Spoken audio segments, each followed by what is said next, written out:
CA এর আওতায় যারা নেই তারা হলেন কমপ্লিটলি অবৈধ অনুপ্রবেশকারী ইনফিল্ট্রেটার্স। তাদেরকে সরাসরি রাজ্য পুলিশ গ্রেপ্তার করবে। আজকের পর্বটা কিন্তু অত্যন্ত সিরিয়াস। পশ্চিমবঙ্গের যে সমস্ত সুস্থ চিন্তার নাগরিক রয়েছেন ধর্ম সম্প্রদায় নির্বিশেষে, নিজেদের জমি নিজেদের পরবর্তী প্রজন্মকে পশ্চিমবঙ্গের জন্য বাঁচিয়ে রাখতে সুস্থভাবে আজকে তাদের কিন্তু প্রত্যেকের একটা কন্ট্রিবিউশন প্রয়োজন। মুখ্যমন্ত্রীর চেয়ারে বসে যা করছেন শুভেন্দু অধিকারী, সেটাকে কিন্তু আমাদের সমর্থন করার প্রয়োজন ধর্ম সম্প্রদায় নির্বিশেষে। ব্যাখ্যা করব আপনাদের সামনে।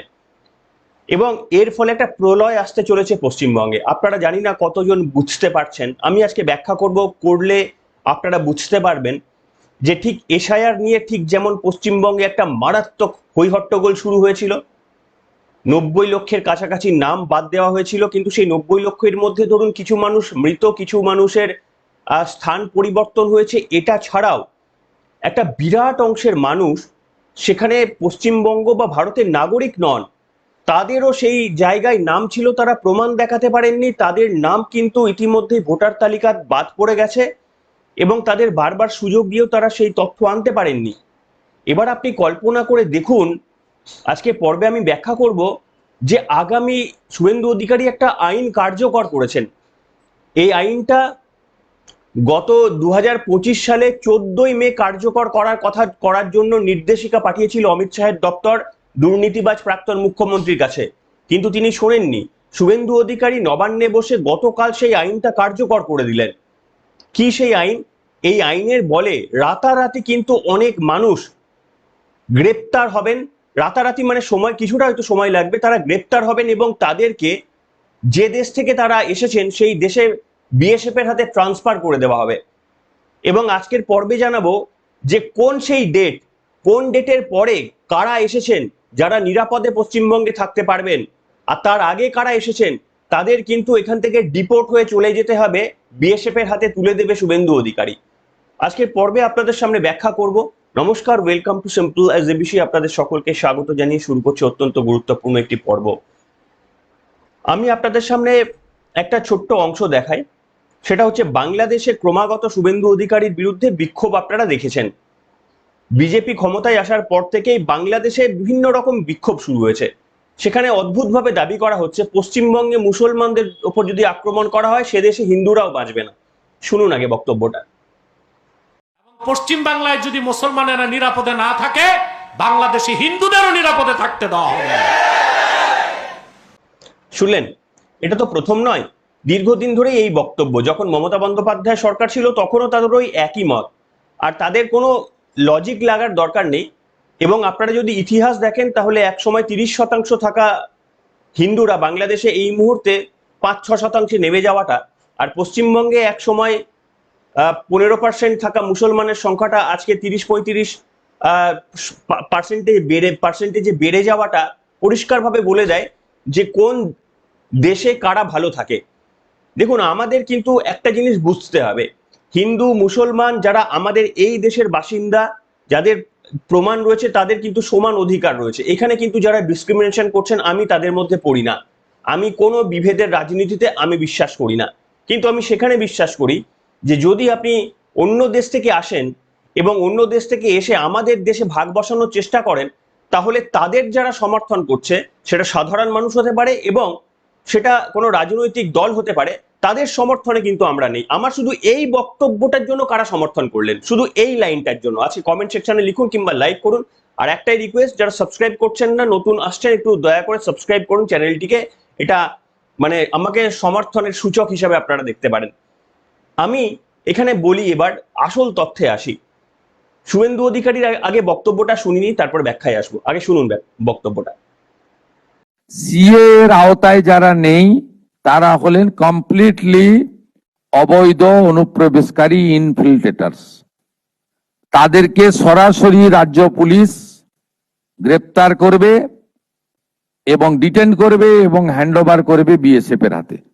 এবং বিএসএফ তারা বিডিআর এর সঙ্গে কথা বলে তাদেরকে ডিপোর্ট করার ব্যবস্থা করবে, অর্থাৎ ডিটেক্ট, ডিলিট, এবারে ডিপোর্ট। এই আইন আজ থেকে কার্যকর হলো। মাননীয় ডিজিপি কে এবং হোম সেক্রেটারিকে বলে দেওয়া হলো পশ্চিমবঙ্গের বর্ডার সন্নিহিত সমস্ত থানাগুলিতে এই আইন দেশের স্বার্থে, পশ্চিমবঙ্গের স্বার্থে আমরা আজ থেকে কার্যকর করলাম। শুনলেন? আচ্ছা, আপনারা ভাবতে পেরেছেন যে শুভেন্দু অধিকারী বলছেন যে সিএএ বা নাগরিকত্ব সংশোধনী আইনের আওতায় যারা আসছেন না তাদেরকে আগেই তারা বলেছিলেন, কিন্তু অমিত শাহ বলেছিলেন, শুভেন্দু অধিকারীও বলেছিলেন যে detect, delete and deport. SIR এর মাধ্যমে ডিটেক্ট, তারপরে ভোটার লিস্টে ডিলিট হয়ে গেছে, এখন শুধু 3 নম্বর স্টেজের পালা, সেটাও কিন্তু সিদ্ধান্ত হয়ে গেছে। কি করে সিদ্ধান্ত হয়েছে না, বললাম 2025 সালের অর্থাৎ গত বছরের 14ই মে সেন্ট্রাল গভর্নমেন্টের তরফ থেকে মমতা বন্দ্যোপাধ্যায় সরকারের কাছে একটি নির্দেশিকা এসেছিল যে যে সমস্ত পশ্চিমবঙ্গে অবৈধভাবে মানুষ বসবাস করছে এবং যারা সিএএ এর আন্ডারে নেই তাদেরকে ইমিডিয়েটলি গ্রেপ্তার করা হোক এবং বিএসএফ এর হাতে তুলে দেওয়া হোক। মমতা বন্দ্যোপাধ্যায় সরকার সে সমস্ত কানে তো দেন না, তার কারণ তিনি অন্য দেশ থেকে আমাদের দেশে নিয়ে এসে আমাদের ক্ষতি করে নিজের ভাড়ার পূর্ণ করেছেন। এবং আপনাদের জেনে রাখা উচিত, সিএএ আইন আপনারা সবাই জানেন, আমি আর নতুন করে বলছি না, যে 7টি দেশ থেকে যদি ধর্মীয় কারণে কেউ এসে এখানে নাগরিকত্বর জন্য মানে অ্যাপ্লাই করেন তারা সেই আওতায় পড়বেন। কিন্তু কারা, কতক্ষণ পর্যন্ত এই উইন্ডো রয়েছে? এই উইন্ডোটা রয়েছে 2024 সালের 31শে ডিসেম্বর, যতদূর মনে পড়ছে 2031 সালে, মাফ করবেন 24 সালের 31শে ডিসেম্বর পর্যন্ত যারা চলে এসেছেন কিংবা অ্যাপ্লাই করেছেন তারাই নিরাপদে রয়েছেন। আর যারা তারপরে এসেছেন কিংবা অ্যাপ্লাই করেননি তাদেরকে পরিষ্কারভাবে ডিটেক্ট করতে বলা হয়েছে। ডিটেক্ট তো অলরেডি হয়েই আছে, দেখুন আমাদের এসআইআর লিস্টে সবার নাম রয়েছে, আমাদের পুলিশ জানে। তো এদেরকে এবার বিএসএফ এর হাতে তুলে দেওয়া হবে। আপনারা একবার কল্পনা করে দেখেছেন আদেও যে এটা কত বড় একটা ঘটনা হতে পারে? আমি একটু আপনাকে হিন্ট দিচ্ছি শুধু। দেখুন, পশ্চিমবঙ্গে টোটাল এসআইআর এ 90 লক্ষের মতো বাদ পড়েছে, ঠিক আছে? এই 90 লক্ষের মধ্যে deleted voter, double entry voter কিংবা যারা বিয়ের পর অন্যান্য জায়গায় বা পরিযায়ী শ্রমিক হিসাবে অন্য জায়গায় চলে গেছেন, এই রকম সংখ্যাটা বাদ দিয়ে আলটিমেটলি যারা বাকি ছিলেন তারা তাদের কোনো কাগজ দেখাতে পারেননি এবং সেই সংখ্যাটা একটা বিরাট। আমি এক্স্যাক্টলি সংখ্যাটা বলছি না, তবে মোটামুটি একটা হিন্ট দিচ্ছি, সেটা 30 লাখের ওপরে। এমনিতেই 27 লাখ হচ্ছে অ্যাডজুডিকেশনে রয়েছে, তারপরেও সংখ্যাটা কিন্তু আরো বেশি, কম করে 30 লাখের বেশি। আমি বলছি 30 লাখের ডেফিনেটলি বেশি, সেটা 40 লাখ 50 লাখও হতে পারে। আপনি যদি 30 লাখও নিয়ে ধরেন, আর একটা ফ্যামিলিতে যদি আপনি 4 জন করে ফ্যামিলি মেম্বার ধরেন, তাহলে 1,20,00,000 মানুষ, এই 1,20,00,000 মানুষকে গ্রেপ্তার করে যদি ওই ক্রাইটেরিয়া গুলোর মধ্যে না পড়ে, তাহলে তারপরে তাদেরকে কিন্তু বিএসএফ এর হাতে তুলে দেওয়া হবে। এই জায়গাটা পশ্চিমবঙ্গে কত বড় ক্যাওয়াস সৃষ্টি হতে পারে একবার কল্পনা করে দেখুন আপনারা। কিন্তু এখানে আমি বলবো, এখানে প্রত্যেকের সমর্থন প্রয়োজন। আমি একজন মুসলিম ভাইয়ের একটা ইন্টারভিউ শুনছিলাম, সে পরিষ্কারভাবে কি বলছে জানেন? আমি শোনাতে পারবো না, কারণ কপিরাইট, অন্য একটা চ্যানেলের সেখানে বুমে সে বলছিল, তো আমি শোনাতে পারবো না। আমি বলতে পারি কি বলছে, আপনারাও কেউ কেউ হয়তো শুনে থাকতে পারেন। সে বলছে, বাংলাদেশে এই শোনালাম না, এদের উদ্দেশ্যে বলছে যে ভাই, তোমরা পশ্চিমবঙ্গে মুসলমানরা কেমন আছে এটা নিয়ে অহেতুক মন্তব্য করতে যেও না। পশ্চিমবঙ্গে মুসলমানরা তোমাদের দেশের থেকে অনেক ভালো রয়েছে। একজন সংখ্যালঘু পশ্চিমবঙ্গের মানুষ বলছেন, তোমাদের এই অহেতুক বক্তব্য না আমাদের এই পশ্চিমবঙ্গের মধ্যে অস্থিরতা সৃষ্টি করছে। পশ্চিমবঙ্গের সাধারণ মানুষ থেকে রাজনৈতিক নেতৃত্বরাও তোমাদের এই সমস্ত বক্তব্যে তারা কিন্তু মানে প্রভাবিত হচ্ছেন। আমি কিছুটা হলে এটাকে সমর্থন করি। ধরুন, বাংলাদেশে হিন্দুদের ওপর যেভাবে আক্রমণ করা হচ্ছে, বাংলাদেশে অহেতুকভাবে মানে পশ্চিমবঙ্গে মুসলমানদের নাকি মানে বিরাট অন্যায় অত্যাচার করা হচ্ছে বলে বাংলাদেশের যে ভুল তথ্যগুলো প্রচার হচ্ছে, যেগুলো পশ্চিমবঙ্গে কোনো সারবত্তা নেই, এই ঘটনাগুলো কার্যত পশ্চিমবঙ্গের সাধারণ মানুষের ওপর একটা ক্ষোভের জন্ম দিচ্ছে, হিন্দু মুসলমান নির্বিশেষে। এবং ওই মুসলিম ভাই খুব ভালোভাবে বললেন যে এটা তোমরা করো না, এটা তোমরা বন্ধ করো। এবং এই যে শুভেন্দু অধিকারীর এই সিদ্ধান্তটা, এটা প্রত্যেকটা মানুষের কাজে লাগবে। প্রত্যেকটা মানুষ কিন্তু এখান থেকে উপকৃত হবেন, হিন্দু মুসলমান। আজকে পশ্চিমবঙ্গের টোটাল ইনকাম, সেই টোটাল ইনকামের ফসল তো হিন্দুরাও পাচ্ছেন, মুসলমানরাও পাচ্ছেন। 3,000 টাকা করে দেওয়ার কথা কি শুভেন্দু অধিকারী বলেছেন যে এটা শুধু হিন্দু পরিবার পাবে? এ তো মুসলমান পরিবারের মহিলারাও পাবেন, সবাই পাবেন। শুধুমাত্র কোনটা শুভেন্দু অধিকারী বলেছেন যে মুয়াজ্জেম ভাতা, ইমাম ভাতা, পুরোহিত ভাতা এটা বন্ধ করা হলো, তার কারণ ধর্মের ভিত্তিতে এটা দেব না। কাজে এখানে সংখ্যালঘুদের এখানে বিব্রত হওয়ার কিছু নেই। আইন বিরুদ্ধে যারা কাজ করে গেছেন সেই আইনগুলো উইথড্র করতেই হবে। ধর্মের ভিত্তিতে কিছু করা যায় না। যাদের হেলমেট ছাড়া আগের রাজ্য সরকার অ্যালাউ করে দিত, এটা আপনাদের সুরক্ষা নিয়ে তারা ছিনিমিনি খেলতো, আপনাদের সুরক্ষা নিয়ে এরা বদার ছিল না। কিন্তু সেটা যদি এই সরকার নিশ্চিত করে যে একজন হিন্দু যুবকের মাথার দামও যত অ্যাক্সিডেন্টে, একজন মুসলিম যুবকের মাথার দাম অতটাই, তাই ওদেরও হেলমেট পরা প্রয়োজন, এটা শুভেন্দু অধিকারী করলে ডিসক্রিমিনেশন করছেন। আর যে অ্যাকচুয়ালি ডিসক্রিমিনেশন করে গিয়েছিল তাকে আপনারা ভগবান ভাববেন? দেখুন, এটা হতে পারে না, এটা হতে পারে না। মানসিকতা কিন্তু পরিবর্তন করতেই হবে। মানসিকতা পরিবর্তন সকলেরই প্রয়োজন। ভুলটাকে ভুল বলতে শেখা এবং ঠিকটাকে ঠিক বলতে শেখা। আমি কোনো অংশে আপনার থেকে কম ভারতীয় নই। আপনি মুসলমান হয়ে আপনি যতটা ভারতীয়, এক্স্যাক্টলি আমি ততটা ভারতীয়। আপনার যতটা অধিকার রয়েছে এই পশ্চিমবঙ্গে, আমারও এক্স্যাক্টলি ততটাই অধিকার রয়েছে, না এক চুল বেশি না এক চুল কম। কিন্তু মাইন্ড সেটআপ কিন্তু আমাদের চেঞ্জ করতে হবে। যাদের যাদের নেই, সে হিন্দু পরিবারেরও হতে পারে। আমি এখানে আপনাদের সামনে একটা ছবি দেখাচ্ছি, একটু আলাদা, ঠিক আছে? আরো অনেক তথ্য দেব। আমি একটা ভিডিও দেখাচ্ছি। এই ভিডিওটা হচ্ছে শিয়ালদা স্টেশনের একটা ভিডিও। আপনি চিন্তা করতে পারেন যে দেখাচ্ছি ভিডিওটা, যে আপনি ভাববেন যে এটা কোনো লোকাল স্টেশন। আগে ভিডিওটা দেখে নিন।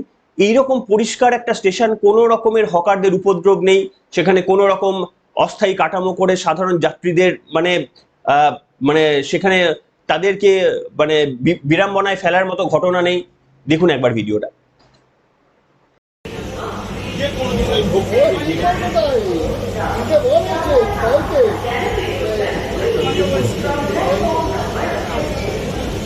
বোঝা গিয়েছে যে খুব হবে 180 টাকা, 185 অলরেডি আরম্ভ করে দিই, আরম্ভ করে কি অসুবিধা আছে? দেখলেন, আমি দেখছিলাম আমার পাড়াতেও বিভিন্ন জায়গায় অবৈধ কাঠামোগুলোকে ভেঙে দেওয়া হয়েছে।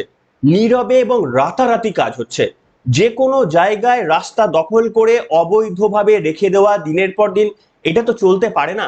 তাহলে যদি আপনি বলেন যে আজকে দেখছিলাম সিপিএম কিন্তু এখানে একটা মানে ঠিক যেমন আমাদের ওই রোড ব্লকিং এর কাজ, মানে প্রোগ্রেস ব্লকিং এর কাজ বা উন্নতি, মানে কি বলবো, একটা উন্নতি হবে সেটাকে আটকে দেওয়া, এই কাজটা সিপিএম 34 বছর করেছে, এখন বিরোধী থাকা অবস্থাতেও করছে। দেখুন, নিশ্চিতভাবে হকারদের পুনর্বাসনের কথা ভাবা যেতে পারে, কিন্তু ওই শিয়ালদা চত্বরেই আমাদের হকারদের পুনর্বাসন দিতে হবে, শিয়ালদা স্টেশনের মধ্যে হকারদের পুনর্বাসন দিতে হবে, এটা কোনো কথা হতে পারে না। তাহলে দুদিন পর যে সমস্ত সিপিএম এর নেতারা গিয়ে বলছেন দয়া করে আপনাদের বাড়ির সামনে না ওই হকারদের বলুন তো, আপনাদের বাড়ির সামনে হকারদের বসানোর আগে একটা পারমিশন দিয়ে নজির সৃষ্টি করুন। আমি দেখছিলাম শতরূপ বাবু থেকে শুরু করে অনেক ইয়ং লিডাররা রাস্তায় নেমে খুব মানে তরপাচ্ছেন ওই হকারদের। নিশ্চিতভাবে আপনাদের দুঃখ যদি লাগে, আপনারা মানবিকতার কাজ করছেন, কিন্তু মানবিকতাটাকে আরেকটু এগিয়ে নিয়ে যান। আপনাদের বাড়ির সামনে যে রাস্তাগুলো রয়েছে ওখানে হকারদের নিয়ে আপনার গেটের সামনে বসিয়ে দিন। যদি দেশটাকে নিজের বাড়ির মতো করে ভালোবাসেন তাহলেও বুঝতে পারবেন যে এরকম হয় না, হতে পারে না। যে আমি কালকে একটা যে কোনো জায়গায় বসে পড়লাম, আমি একটা প্রতিষ্ঠিত দোকানের সামনে গিয়ে বসে পড়লাম, যে প্রতিষ্ঠিত দোকান সে কিছু বলতে পারবে না, কারণ আমি হকার, আমার একটা ট্রেড ইউনিয়ন রয়েছে, আমি ওখানে বসে পড়লাম, কোনো পার্টি আমাকে মানে ওই প্রতিষ্ঠিত দোকানের দরজার সামনে ব্লক করে বসে পড়লাম, তার ইনভেস্টমেন্ট চলে গেল, তার এসির খরচা, তার ঘর বন্ধ, সমস্ত বিজনেস তার ডুবে গেল, আমি তার সামনে বসে পড়লাম। এখানে কিন্তু সিপিএম এর কোনো বক্তব্য নেই। আপনারা বাড়ির সামনে গিয়ে বসিয়ে দিন, আপনাদের যাদের যাদের বাড়ি রয়েছে, যাদের খুব দুঃখ হচ্ছে, বসিয়ে দিন। লড়াইটা এটা হওয়া উচিত নয়। হকার ভাইদের নিশ্চিতভাবে আপনারা পাশে দাঁড়ান, সেখানে বলুন যে যাদের বললেন হকার ভাইদের জন্য একটা মানে অস্থায়ী কাঠামো কেন, বলুন একটা কাঠামো, একটা ঘর তৈরি করে দিতে। সেই ঘরগুলো, সেই ভাইরা ওই ঘরগুলোর কিছু হলেও রেন্ট দেবেন, রাজ্য সরকারের কাছে রেন্ট দেবেন। এক একটা হকারের ইনকাম কম হয় না, মানে সবার কথা বলছি না, আমি নিজে বলছি আপনাদের সামনে। সেক্টর 5-এ আমার এক্সপিরিয়েন্স রয়েছে। সেক্টর 5-এ কিছু কিছু দোকান রয়েছে রাস্তার ধারে, দোকানে আপনি চা খাবেন 15 থেকে 20 টাকা এক ভার চায়ের দাম নাই। এরকম কিছু কিছু দোকান, সংখ্যাটা আরো বেশি হতে পারে। তাদের ইনকাম, যারা ভাবছেন যে আপনি একটা আইটি সেক্টরে কাজ করেন, আপনি একটা ব্যাংকে কাজ করেন, আপনি কল্পনাও করতে পারেন না, আমি সবার কথা বলছি না কিন্তু, আপনি কল্পনাও করতে পারেন না ওই রাস্তার ধারে বিজনেস করা ওই ভাইটি আপনার থেকে বেশি ইনকাম করে। তো সেই ভাইটি একটা মানে প্রপার জায়গায় একটা দোকান করে সেখানে সরকারকে একটা ট্যাক্স দেওয়া কিংবা ওই বাড়িটার ন্যূনতম একটা ভাড়া দেওয়া, এইটুকু করা যায় না? আমি যে কোনো জোর জবরদস্তি করে আমি একটা রাস্তা দখল করবো এবং সেটাকে আমাকে চিরকাল চলতে দিতে হবে? তাহলে পশ্চিমবঙ্গ এগুবে কবে? আপনি প্রগতিশীল দেশগুলোর দিকে তাকান, আপনি নিশ্চিতভাবে যারা গিয়েছেন বিদেশে, কেউ যাদের যাওয়ার অভিজ্ঞতা হচ্ছে, একবার গিয়ে দেখবেন সেখানে গরিব মানুষ রয়েছে, সেখানে ভাববেন না গরিব মানুষ নেই। হোমলেস বলে তাদেরকে, হোমলেস যারা, তারা রাস্তার মধ্যে পড়ে থাকেন, আমি গিয়ে দেখে এসেছি তাদেরকে। তারা ভারতবর্ষের ভিখারিদের থেকেও তারা অত্যন্ত গরিব। আমি মানে তাদেরকে ওই কিছু সেন্ট আমিও ডোনেট করেছিলাম ওদের। তাদের পরিস্থিতি এমন অবস্থা, তারা রাস্তার মধ্যে পড়ে রয়েছে। কিন্তু সেখানে তারা রাস্তার মধ্যে পড়ে রয়েছে বলে তাদেরকে গভর্নমেন্ট অ্যালাউ করে দেয়নি যে একটা রাস্তার মেন জায়গায় তারা একটা অস্থায়ী কাঠামো করে সেখানে তারা রাত যাপন করবেন বা দিন যাপন করবেন। গভর্নমেন্ট সেটা অ্যালাউ করেনি। আরে আমাদেরকে এগুতে হবে, আমাদেরকে এগিয়ে নিয়ে যেতে হবে। বলুন, যে সমস্ত হকার ভাইদের আজকে এইটা হচ্ছে, তাদেরকে অন্যভাবে কিভাবে পুনর্বাসন করা যায় সেই দিকে চিন্তা ভাবনা করুন। তো এইখানে আমি একটা আবারও বলবো, যারা সমর্থন করলেন তারা লিখে জানান। প্রথম কথা বললাম, পশ্চিমবঙ্গে একটা প্রলয় আসছে। যদি সংখ্যাটা মোটামুটি একটা সংখ্যা বললাম, এই সংখ্যাটা কিন্তু কম নয়, বিরাট একটা বড় সংখ্যা। কিন্তু এটা আগামী দিনে একদিনের ব্যাপার না, অনেক দিন ধরে এই অপারেশন কিন্তু চলবে। দ্বিতীয়, আমি এবারে যে শেষের দিকে যাব, শুভেন্দু অধিকারী আরো একটা জিনিস বলেছেন। শুভেন্দু অধিকারী বলেছেন যে ভারতবর্ষের সঙ্গে পশ্চিমবঙ্গের, আপনারা জানেন যে 4,000 কিলোমিটারের বর্ডার রয়েছে, তার মধ্যে শুধু পশ্চিমবঙ্গেই রয়েছে 2,200 কিলোমিটার। দীর্ঘদিন মমতা বন্দ্যোপাধ্যায় একটা বড় অংশ উন্মুক্ত করে রেখে দিয়েছিলেন, তার কারণ তাদের ভোটাররা যেন ও বাংলা থেকে এ বাংলায় ঢুকে যেতে পারে। এবং তারপরে তৃণমূল কংগ্রেসে তাদেরকে জামাই আদর করে সমস্ত কার্ডফার্ট বানিয়ে দিয়ে আমার আপনার থালা থেকে খাবারের ভাগটা ওদেরকে দিয়ে দিতেন। আর নিজেরা প্রাসাদের মতো প্রাসাদ তৈরি করছে। দেখছেন তো তৃণমূল নেতাদের, ছোট বড় মাঝারি নেতাদের প্রাসাদগুলো দেখাচ্ছি, দেখছেন তো? একবার দেখবেন, আমাদের চ্যানেলে গিয়ে ঢুকে দেখবেন পুরোনো ভিডিওগুলোতে। তো এইখানে শুভেন্দু অধিকারী গতকাল নবান্নে উত্তরবঙ্গ গিয়েছিলেন, উত্তরবঙ্গ থেকে ফিরে এসে নবান্নে বৈঠক করলেন। একটা সেকেন্ড তিনি টাইম নষ্ট করছেন না। আমি জানি না, শুধু নিজের ঘুমটুকু হয়তো 5-6 ঘন্টা বাদ দিয়ে একেবারে প্রত্যেকটা সেকেন্ডে তিনি কাজ করে যাচ্ছেন, প্রত্যেকটা সেকেন্ডে। একদিনও রেস্ট নেননি এখনো পর্যন্ত। আপনি কাজ করতে দেখুন, আপনি কাজ করে, আপনি 10 দিন টানা কাজ করে দেখুন, মনে হবে একদিন রেস্ট নেই। সেই কাজ করে তিনি পরিষ্কারভাবে বলেছেন যে 27 কিলোমিটার না কত, বোধ হয় 24 না 27 কিলোমিটার একটা বিএসএফ এর কাছে জমি দেওয়ার কাজটা শুরু করলেন এবং এটা খুব তাড়াতাড়ি কমপ্লিট করবেন শুভেন্দু অধিকারী। আমি যদি এখানে পারি একবার দেখিয়ে নেব।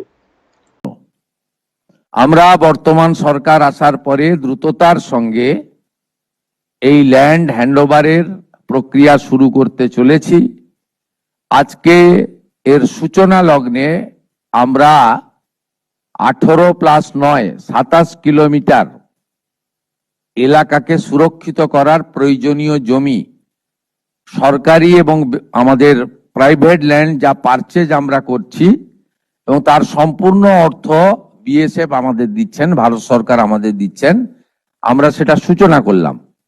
আমি বিশ্বাস করি পশ্চিমবাংলার দেশপ্রেমিক জনগণ এবং আমাদের অত্যন্ত দক্ষ আধিকারিকরা, তারা আগামী কিছুদিনের মধ্যেই যতটা জমি আমাদের দেওয়ার দরকার বা আমরা দিতে পারবো, যেখানে যেখানে সীমান্ত সুরক্ষার প্রশ্নে কাঁটাতার দেওয়া সম্ভব, আমরা অতি দ্রুততার সঙ্গে তুলে ধরব। জানি না দেখাতে পারলাম কিনা, কিন্তু শুভেন্দু অধিকারী এই কাজটা করছেন, এটা পশ্চিমবঙ্গে আরো আগে হওয়া উচিত ছিল। একদিকে তিনি কি করছেন, বর্ডারটাকে সিল করে দিচ্ছেন। দ্বিতীয়ত তিনি কি করছেন, যে সমস্ত ডিটেক্ট এবং ডিলিটেড যে সমস্ত অভারতীয় নাগরিকরা রয়েছেন, যারা ওই সিএএ এর অধীনে নেই, মমতা বন্দ্যোপাধ্যায় সিএএ এর আপত্তি করেছিলেন, তাদের কিন্তু এবার বিএসএফ এর হাতে তুলে দেওয়ার কাজটা করবেন। এবার পশ্চিমবঙ্গে একটা তুমুল কিন্তু অশান্তির জায়গা সৃষ্টি হতে পারে। তবে শুভেন্দু অধিকারীর ট্রিটমেন্ট দেখেছেন যে শুধু আপনি মানে ধরুন কোথাও গিয়ে ভাঙচুর করলেন, মানে আপনাকে শুধু গ্রেপ্তার করা হবে এমনটা নয়, আপনাকে গ্রেপ্তার করা হবে, আপনার কাছে ওই ভাঙচুর করার টাকাটাও আদায় করা হবে। সেই জন্য যারা এটা ভাবছেন যে এবার সবাইকে দলবল নিয়ে এসে কোনো একটা স্টেশন ভাঙচুর করবেন, সরকারি সম্পত্তি নষ্ট করবেন, ব্যাংকে কিছু টাকা রেখে করবেন। তার কারণ আপনার তো এমনি ওটা ওই কাজের জন্য আপনার তো যা শাস্তি হওয়ার হবে, তারপরে আপনার কাছ থেকে ওই টাকাটিও আদায় করা হবে। ঠিক আছে, এনিওয়ে আপনাদের সকলের কমেন্ট করে লিখে জানাবেন। এবং দেখুন, এই পরিস্থিতির সৃষ্টি হতো না যদি আপনারা বাইরের দেশ থেকে না এসে যদি এই রকম ভাবে এই দেশের মানুষদেরই এত উপদ্রব করতেন, তাহলে আপনারাও কিন্তু কিছুদিন নির্বিঘ্নে থাকতে পারতেন বলেই আমার মনে হয়। আপনারা যেভাবে উপদ্রব করে গেছেন তৃণমূলের ছত্রছায়া পশ্চিমবঙ্গের আদি বাসিন্দাদের ওপর, সেই কারণেই আপনাদের কিন্তু এই দুর্গতিটা। আপনাদের দুর্গতি এত জায়গায় হতো না যদি আপনারা পশ্চিমবঙ্গের মানুষকে এসে এরকম মানে মানে তাদের অবস্থা করুণ করে না দিতেন। যাই হোক, আপনাদের প্রত্যেকের বক্তব্য লিখে জানাবেন, কে সমর্থন করলেন, কে বিরোধিতা করলেন, কিন্তু ওই আইন মেনে কাজটা করবেন। আইনের বাইরে কাজ করার সরকার এটা নয়, তাই কোনো আইন বা বহির্ভূত কাজ কেউ করবেন না। সবাই ভালো থাকবেন, এখনকার মতো এখানেই।